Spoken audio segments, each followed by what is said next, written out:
ನಿಮ್ DH ಕೆಲಸ ಇತ್ತು ಹ್ಯಾಂಡ್ ಓವರ್ ಮಾಡಕ್ಕೆ ನಿಮ್ DH ಏನಿದೆ ಲಂಚ ಕೇಳಕ ಇಟ್ಕೊಂಡು ಮುಂದೆ ದಬಾಳಿಕೆ ಮಾಡ್ತೀರ ನೀವು. ಜಾನಪದ ಯಾರು ಮಾಡ್ಸ್ಕೋಬೇಕು? ದನ ಕಲ್ತೀಯ ನೀನು?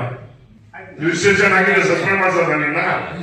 ಒಳ್ಳೆ ಹೆಂಗೆ ಎಮ್ಮೆ ಇದ್ದಂಗಿದ್ಯಾ? ನಚ್ಕಾರಲ್ಲ ನಿನ್ಗೆ?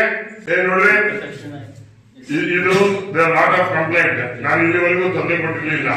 ಆ ಎಮ್ಮನ ಮಾವ ನನ್ನ ಲೀಡು ಅಂತ ಹೇಳಿ ಇನ್ಮೇಲೆ ಬರ್ಕೊಂಡ್ಬಿಡು. ಹೇಳಿದ್ದೀನಿ, ನನ್ಗೆ ಕಾಟ ಕೊಟ್ರೆ ನನಗೂ ಕೊಡ್ತೀನಿ. ಇವೆಲ್ಲ ಬಿಟ್ಬಿಡು. ಎಷ್ಟು ಕೇಳ್ತೀನಿ ಏನೇನು ಅವೆಲ್ಲ ರೆಕಾರ್ಡ್ ಮಾಡ್ಕೊಂಡವ್ರೆ.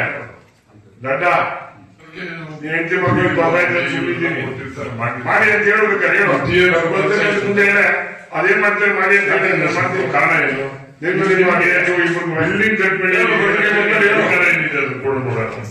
ಅಲ್ಲಪ್ಪ, ದಾನ ಕೊಟ್ಟಿದ್ದನ್ನ ನೀವು ಮಾಡಿಸ್ಕೊಳ್ಳೋದು ಅರ್ಥ ಆಯ್ತದ್ರಿ. ಇವತ್ತು ಕೋಟ್ಯಾಂತರ ರೂಪಾಯಿ ಬೆಲೆ ಬೇಡಂತದ್ದು ತೆಗೆಸ್ಕೊಂಡು ನೋಡಿಸ್ಬೇಕೇನೋ.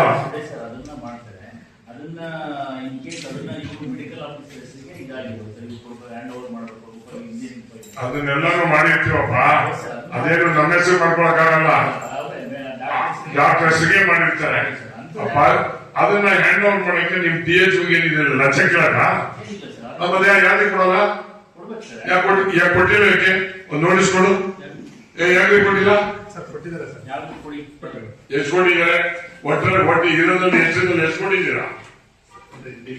ನೀವು ಬರೀ ನೀವು ಮುಂದೆ ನೀವು ಒಂದು ಇದನ್ನ ಇಟ್ಕೊಂಡು ಮುಂದೆ ದಬಾಳಿಕೆ ಮಾಡ್ತೀರ ನೀವು.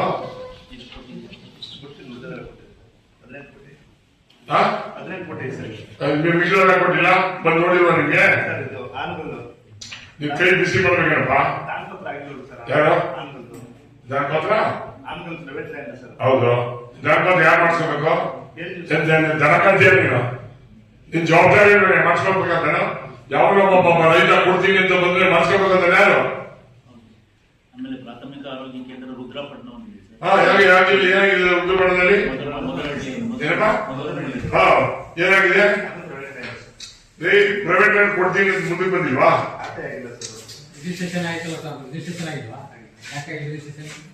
ರಿಜಿಸ್ಟ್ರೇಷನ್ ಆಗಿದೆ ಸಸ್ಪೆಂಡ್ ಮಾಡ್ಸೋದ ನಿನ್ನ? ರಿಜಿಸ್ಟ್ರೇಷನ್ ಆಗಿದೆ ನೀನು ಸಸ್ಪೆಂಡ್ ಮಾಡ್ಸೋದೇನೆಯ? ರಿಜಿಸ್ಟ್ರೇಷನ್ ಆಗಿ ನೀನು ಸಸ್ಪೆಂಡ್ ಮಾಡ್ಸೋದೇನೆಯ? ಒಳ್ಳೆ ಹೆಂಗೆ ಎಮ್ಮೆ ಇದ್ದಂಗಿದ್ಯಾ? ನಚ್ಕಾರಲ್ಲ ನಿನ್ಗೆ?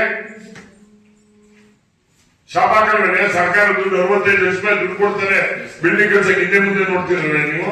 ಏನ್ ನಿಮ್ಮ ಮನೆ ಆಸ್ತಿ ಅದು? ನೋಡ್ರಿ, ಇದು ಲಾಟ್ ಆಫ್ ಕಂಪ್ಲೇಂಟ್. ನಾನು ಇಲ್ಲಿವರೆಗೂ ತೊಂದರೆ ಕೊಟ್ಟಿರ್ಲಿಲ್ಲ. ಆ ಎಮ್ಮನ ಮಾವ ನನ್ನ ಲೀಡು ಅಂತ ಹೇಳಿ